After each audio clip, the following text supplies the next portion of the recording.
right, so as Roger said, we're going to talk a little bit today about how to architect your cloud. And when we say your cloud, obviously it's how you leverage the cloud. You know, every now and then you may have a private hosted cloud, but for the most part, you're using offsite resources. So actually what we'll talk about more is how do you ultimately drive performance as you're leveraging cloud resources. So I work for SoftLayer. We're an IBM company now. We were acquired by IBM recently. Mostly they're using us as the infrastructure provider that they leverage for their software as service offerings and ultimately their public cloud offering. So their service of VMs, things like that. Specifically, I work for SoftLayer Labs, which was previously called Project Innovation. But we changed our name to be in line more with the IBM naming conventions. So they have the idea of labs, so we became SoftLayer Labs. And what that actually means is that I get to play with all kinds of cool toys. Most of my days I spend looking at new technologies, both actual hardware, software, different offerings throughout the industry. And I actually enjoy my job. I like it. I keep waiting for them to come along and pull the plug. Sometimes it doesn't always feel like work. It's good to be able to just sort of pick something up, take a look at it, and see what it does, what it's good at, what it's bad at.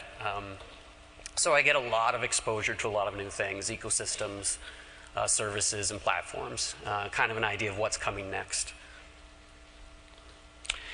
So I think by now most of us have digested the cloud. I've been coming to Cloud Expo for several years now, and it's fun to see how all the different presentations have gone from this is what the cloud is and trying to define it and things like that, and have really moved on to more of what you might consider the evolution of it. So it's gone beyond just a marketing term, and it's become a real thing now.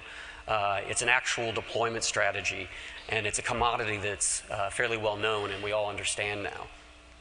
So really, as a provider, we experience the commoditization as just a way for us to be able to take the known quantity and then embellish it, right? So as a provider, it's more about now what the services are that we provide around it. Your queue services, object storage, and you kind of see that trend now a lot with the providers. It's no longer just about the virtual machines. It's about that entire ecosystem that's around it. So that's continued. We've embraced that along with most of the major providers. So now it's more of what you call a deployment strategy, right? So we're not talking about what it is anymore or how do we use it, those sorts of things. Now it's more about when do we use it? When does it fit? We'll focus on leveraging its core capabilities, capacity on demand, rapid deployment, things like that. That's really what defines cloud. As I was saying, the services, right? So what sort of API is sitting around it?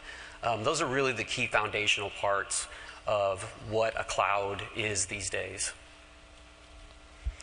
So as we see applications moving to the cloud, and like I said, with SoftLayer Labs, I get a chance to take a look at a lot of different applications coming in, both as vendors come in and obviously they want to pitch their application and how SoftLayer might use it, or a customer, they have a great idea. We have several different outreach programs with startups. We have a Catalyst program. So I spend a lot of time sitting and talking with a couple college guys that have got a great idea and they want to put it on the internet and put it out there available, put it on the cloud, and we offer free services to them, speaking with them as well as infrastructure. So I get to see a lot of these new things coming around. And one of the interesting things is watching how some of them have been slow to adopt the cloud and some have completely embraced it. So obviously a lot of these Catalyst partners, they're born on the web, they understand it, they embrace it. But every now and then you get somebody that is still stuck in the enterprise mentality of things. They're still wanting large deployments, centralized, things like that. They haven't embraced sort of the scale-out architecture of the internet. So we've kind of got this slide here showing kind of the difference between the enterprise and the internet applications. And this one's fun. This is actually a presentation that our CTO does a lot. He uses this slide, but I like this one myself. This is what I think of when I think of enterprise applications. He looks pretty rough there, kind of scary ostrich sitting behind his wall. Probably is going to ask you for your password to get in there. And the idea here is that it's a known quantity. You've got kind of a walled garden. It's usually on-premise. You know what your scale is going to be. You're probably serving your employees. Maybe you've got an e-commerce site, maybe. But generally, you know the scale of the application and what's going to happen. And it's a planned event. You know, we're going to have to add some more machines, things like that. So when I think of enterprise, this is the sort of thing I think of. But just like some of the vendors that I encounter, sometimes the wall comes down, right? Now you're out on the internet. And as you can see, the ostrich is going to have to move a little there. When you're dealing with a more dynamic environment where you're not exactly completely in control of the scale of it and when the users are coming, how they're coming, you really need to change the way you look at things, right? So this is where cloud really fits in, the ability to be able to say, I don't know when I'm going to need these resources, but I know how I'm going to need them, and I know exactly how I'm going to bring them online. So you design for those sorts of things, and you're able to react to them properly if you've put together a good design for your cloud application. So this is not meant to be a timeline. This is sort of an illustration of what a cloud deployment has started to look like, some of the evolutions as you go along. So the first one there is just representing, maybe you've got a website. It's got the Apache icon, right? So you've got a couple nodes maybe. You're not super interested in DR or HA. It's fairly stateless. You're really well suited for a virtualized instance, something like that. Then you move out, you kind of scale out more to the LAMP stack, right? So everybody's favorite multi-tier application. We have thousands of them in our data center. And what we've done here then is you sort of broke it out, right? You're not just deploying as a static content, possibly website. Now you have a database, maybe some login information, some forms to fill out, maybe even an e-commerce sort of site, but you've definitely got a data layer. So you're starting to have to think about maybe breaking out those layers, using some different strategies on the cloud deployment. And then you move into something more like Hadoop. Hadoop is going to be much more of an ecosystem, right? There's a little bit more emphasis on locality, right? Hadoop is going to be much more latency intolerant. You're going to need to have rack affinity. So putting that on, a commodity virtual provider, putting it out on a virtual guest that may end up someplace in a data center, it's probably not the way to go. So now you're looking at a little bit more sophisticated deployment into cloud. And then we move into something like Cloudant. IBM recently acquired them. More of a similar sort of NoSQL big data solution, but rather than being more localized, now we're talking about one that's going to be more geographically diverse, right? So we're moving beyond the rack, beyond the data center. So once again, the deployment footprint becomes a little bit more complex, and latency between the deployments becomes more important with this. And then you've got something like Mashery, which is sort of a API service composable sort of system, right? So that's on the far end of that complexity scale. So you're putting together different services, orchestrating different applications with it. So you're dealing with a lot more complexity with that deployment. And then we move on to the last one, the Internet of Things, right? So now we're talking about any device participating in your ecosystem, handheld devices, sensor data. They're all over the place. They're coming from any direction. Whereas with something like Mashery, maybe you've got a little more control over your deployment and your ecosystem. This is, everything is everywhere. You're collecting data. You're trying to do something useful with it. Maybe you've got techs out in the field putting data in, or you've got sensors running in multiple network operations centers, and you're trying to pull all that data in and make sense of it, sort through your traffic. So this would be by far the most emerging and complex deployment strategy that's out there that we see for cloud. So let's talk about something that I enjoy, performance. I do a lot of performance testing on cloud applications. I'm going to be doing an entire presentation on it tomorrow if anyone feels like getting into the nitty-gritty, nerdy details. I promise you I will put you to sleep. I will try. So this infographic is from a Fast Company article. And it's kind of interesting because it's a very simple use case to talk about with performance, very straightforward. It was an article talking about page load times and abandonment rates. So very specifically talking about how many seconds it took before you started to lose that user with the user experience. It was a great use case to kind of demonstrate performance and its impact on the bottom line. In that same article, Amazon was talking about a 1-second loss in load time equating to $1.6 billion of lost revenue a year. Now, granted, they're an extreme case. They get a lot of traffic. But that's a perfect example of how the smallest little performance inconsistencies can really impact the bottom line. And obviously, Google, same article, had, I think it was a 0.4-second loss in search result time, was a loss of 1.6 billion page loads, which obviously is ad traffic for them. Everybody knows Google loves their ads. So once again, immediate loss in revenue. So this kind of emphasizes how the cloud can either help or hurt with its technology that's been selected, your bottom line, and sort of emphasize the importance of performance when you're deploying your applications. Obviously, it's not the end-all, be-all. You can have the best deployment known to man, but the garbage in, garbage out principle still applies. So you still need to consider design and things like that with performance. But platform does also play in. So I love this graph because I made it for the presentation that, like I said, my CTO usually does this one. I put this one together, and it was an illustration of different sorts of performance and what you're looking for. So what we have here on the top is we ran a NoSQL big data solution, and we ran it on a virtualized instance with network attached storage on the top, and then we ran it on a bare metal server on the bottom.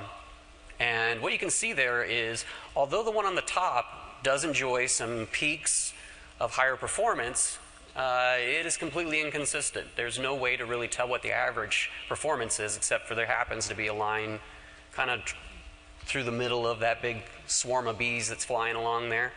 And then on the bottom, literally with a few outliers, it kind of makes a nice, even, straight line. This test was a steady amount of traffic being fed into, like I said, a NoSQL big data solution, a document store. So it sort of helps highlight not all applications are right for a commodity deployment. You need to sort of pick where you're going to put them. Obviously, if you've got a lot of very performance, peak performance, you got stateless, maybe a web application or something, the web tier would be fine on the top. You know, you can swing around a little bit. Hopefully, you'll have a light enough traffic load or enough nodes to be able to hit those peaks. But if you're looking for something more data-centric, you're obviously going to want to have a performance graph looking more like the bottom. So this kind of plays into proof for the importance of hybrid hosting with your application. So let's talk about some of the considerations with performance. And before we get into a little bit more about how we leverage these platforms, let's kind of talk through a couple of the various platforms that are available. Obviously, you've got your virtual instances. I think everybody's very familiar with these. This is, you sign up, spin up your instance. It's on a host somewhere. Like I said, typically found on the web tiers, those sorts of things. Things that you are going to need a lot of stateless nodes you can put behind a load balancer and be able to bring on and offline rapidly. They play very well in that space. Then we have bare metal. We'll get more into each of these. Bare metal is basically leveraging the same tenets of cloud, the scalable on-demand, high-speed deployments, APIs, those sorts of things. But instead of being a multi-tenant solution with a host that you may not know what kind of machine it's running on, it's an actual physical server. So we're putting an image rapidly onto a physical server, and you are single tenant and able to have access to all of those resources and have a little bit more customization options. If you need specific RAM or specific CPU profiles, you're able to get those along with storage. Maybe you need SSD specifically, or you're okay with spinning disk. You're able to make those decisions there on technology. And then obviously we get private cloud. So you're mainly focused there upon security type applications, or once again, you're worried about that noisy neighbor effect. You want to know that you're the noisy neighbor and you're able to control when and where that happens. So this is just basic infrastructure, physical servers that you've had, either your provider or you've got yourself a bare metal server and you've put together an OpenStack solution or something, and you're hosting your own VMs for yourself.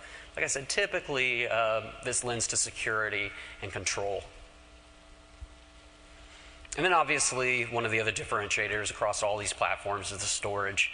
It started kind of as an afterthought for cloud, but more and more lately we've been looking at it as a key player in the space. The different sorts of storage media that are underneath of these becomes important, and it's important for you to know, am I on network attached storage? Do I have local disk? Do I have direct attached? Those sorts of things become important, especially with data-centric type applications. So that kind of plays into it as well. So one of the strongest components that has been coming through lately has been the network performance, latency. So as you're starting to put together applications that need to communicate across all these tiers, the network becomes very, very key. Network latency, throughput, the sort of topologies you can put together. I'll get into that a little bit, I think, on the next slide. I don't want to skip too far ahead, but being able to understand zones, the price per gig that you're going to pay, putting across those sorts of things become very important, what sort of latencies between them, like we said, as we evolve across that application evolution that I was showing earlier.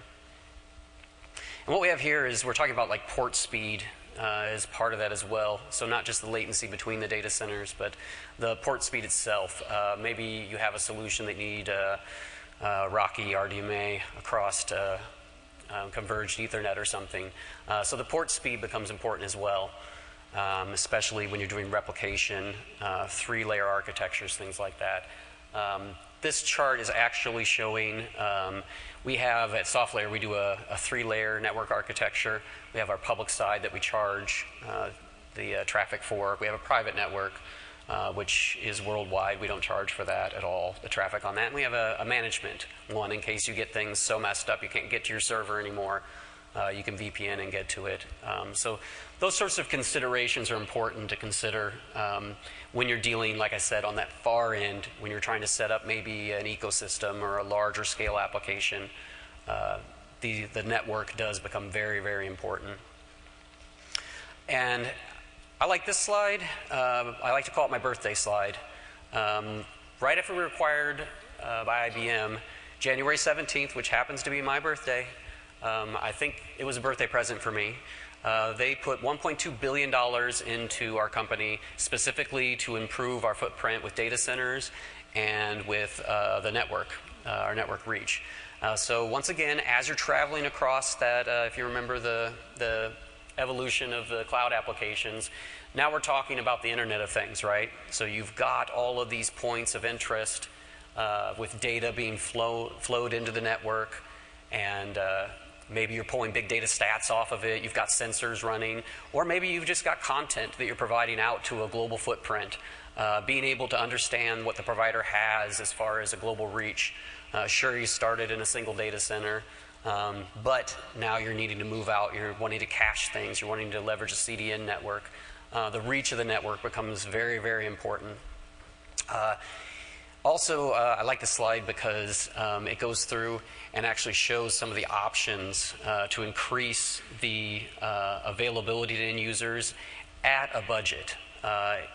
If you can find clever ways to maybe centralize your data and then cache it out to, say, Asia, or use the CDN, there can be some significant cost savings as to, as opposed to if you started an application locally here domestically, you don't have the ability to expand with your provider out into different regions and then having to replicate your deployment in those different areas.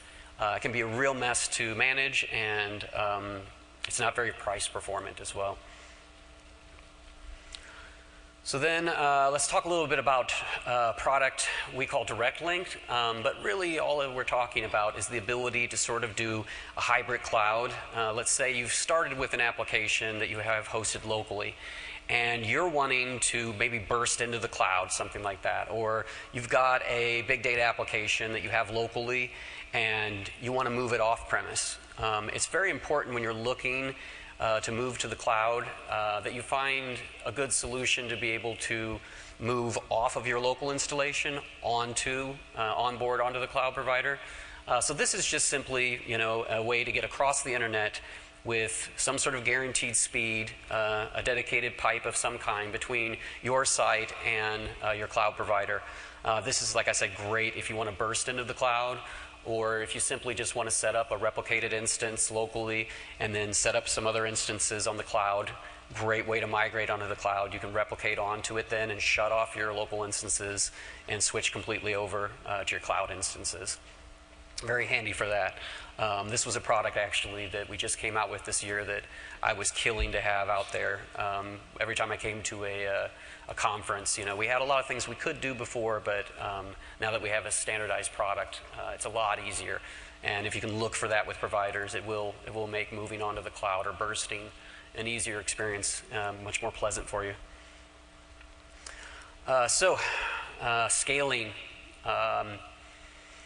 It's important that when you get ready to scale, that you know how you're going to scale, right? You might understand when I reach these thresholds, I'm going to need to burst. You know, I just got mentioned on Reddit, and you know, a bunch of people tagged onto it, and they all love my product now.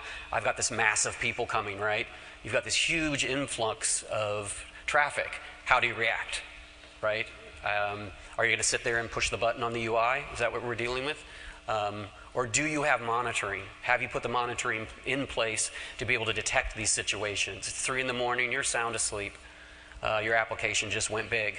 So it's important to have that monitoring, have those abilities to be able to put together an auto-scale solution. So does the provider provide you tools to be able to detect that monitoring event and allow you to define how do I want to react?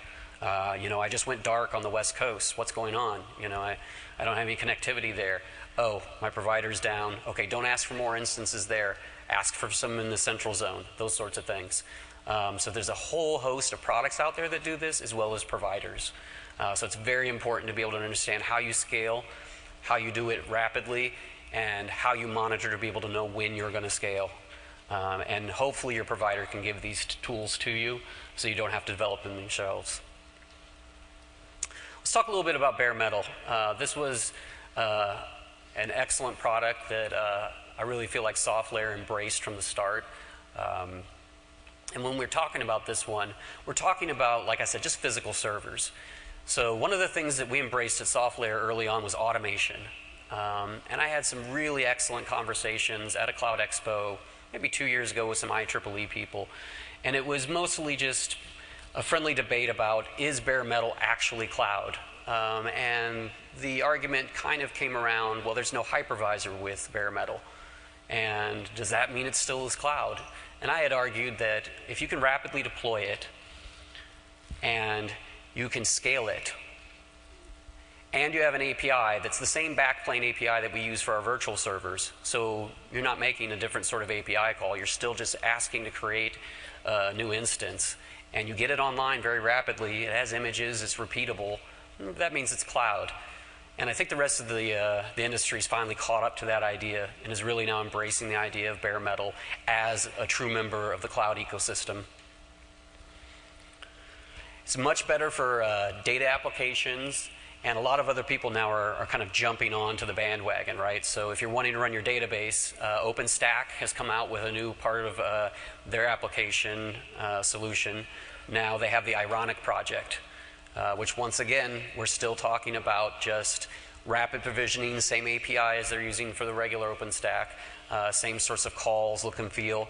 But now you get that single tenant solution, so you're on that server by yourself. You're not having to fight for resources. You don't have to worry about the guy that's DOSing, you know, somebody that he doesn't like because he just spun up a VM next to you and now your website's having a bad day as well.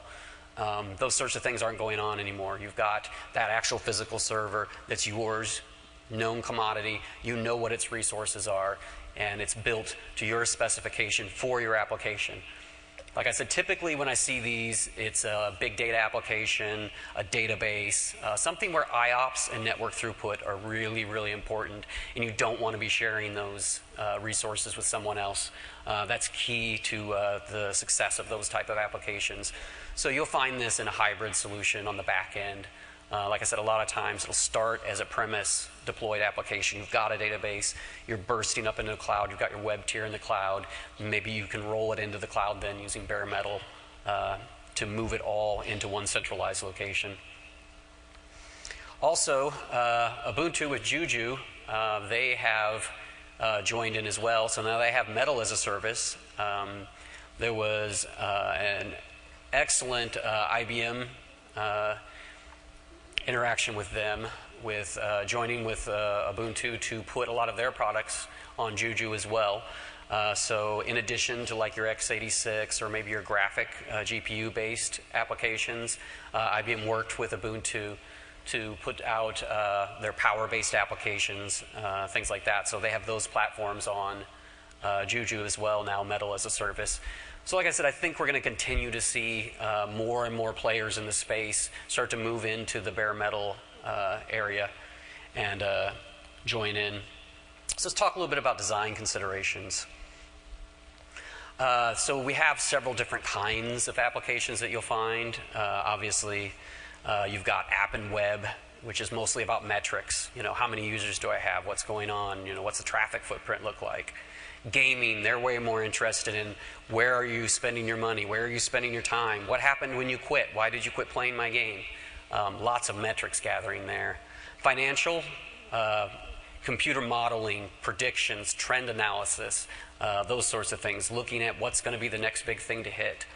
And then obviously then you've got science, very similar kind of thing, broader scope of the data, looking into trend analysis, things within the data. So then some of the key design considerations.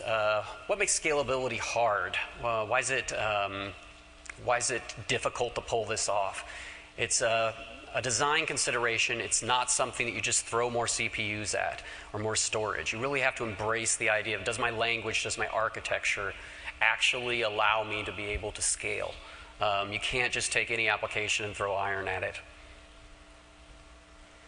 So then one of the key ways that you can actually leverage that is to focus on being stateless and asynchronous, right?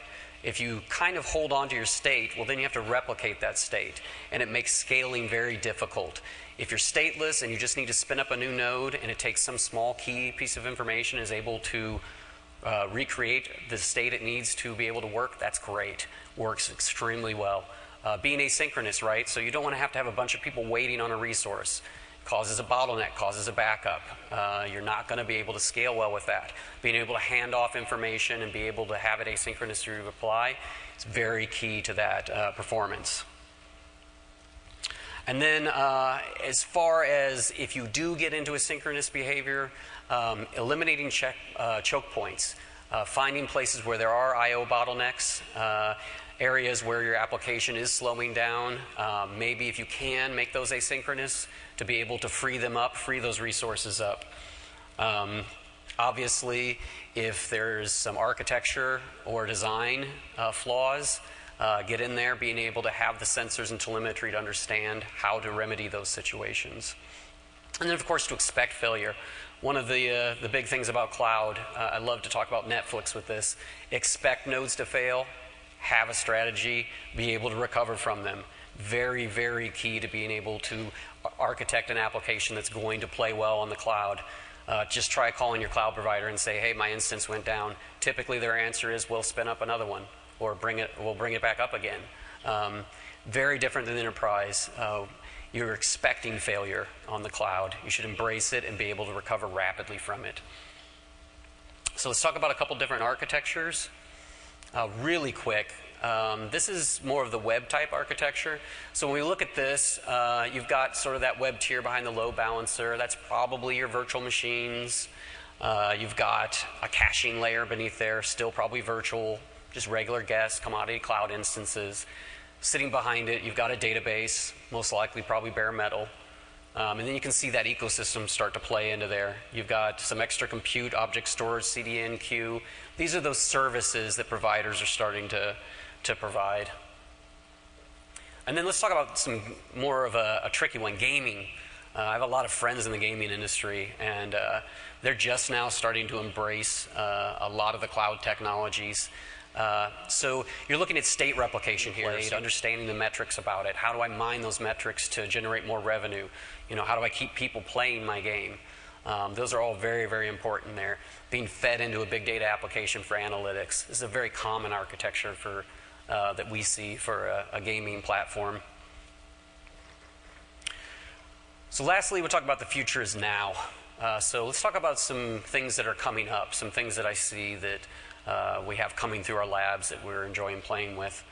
Linux containers is a great, great thing. If you haven't heard about these, basically we're talking about going without a hypervisor now. So being able to have a small contained Linux environment that allows you to customize it and not have a hypervisor tax. So you can have several of these running, just a simple service or application on a machine with all that security of being contained within that container without having to worry about a lot of the overhead of having OSs.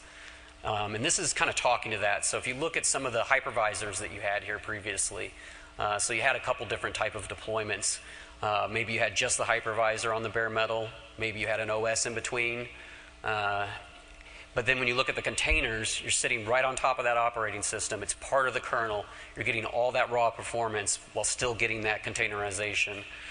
Very, very cool. One of the leaders in this space right now that's coming out, Docker.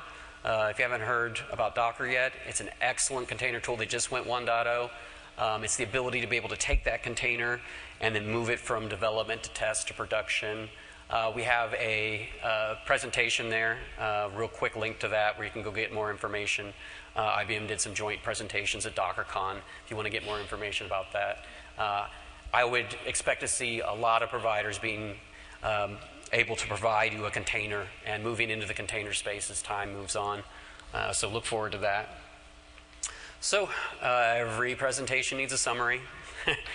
Cloud adoption, so enterprise applications. Can't just move them into the internet space, can't just move them to cloud. There's key verticals for innovating into the cloud. We went over those. The key considerations, so what ultimately determines your success, it's going to be a lot about what you do with your application, how you architect it, how you deploy it, being able to understand the services your provider provides.